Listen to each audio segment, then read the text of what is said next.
ఆర్థిక ఇబ్బందులను అడ్డం పెట్టుకొని మీరు చేసేటువంటి ఇది 100% కరెక్ట్ కాదు. మీ మంచి కోసమే చెప్తున్నాం. మీరు అసలు మీరు ఇగో ఇవన్నీ చెప్పకండి సార్. మీరు కథలు ఇవన్నీ మంచిగా రెస్పెక్ట్ గా మాట్లాడుతున్నారు. రెస్పెక్ట్ గా మీరు అర్థం చేసుకొని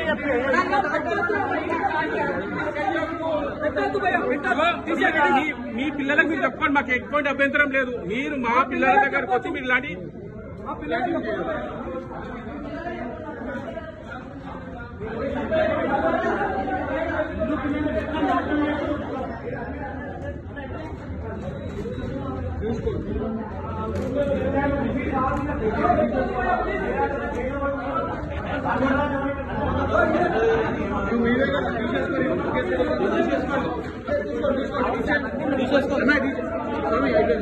అయిపోయిందా బ్రో ఫోటోలు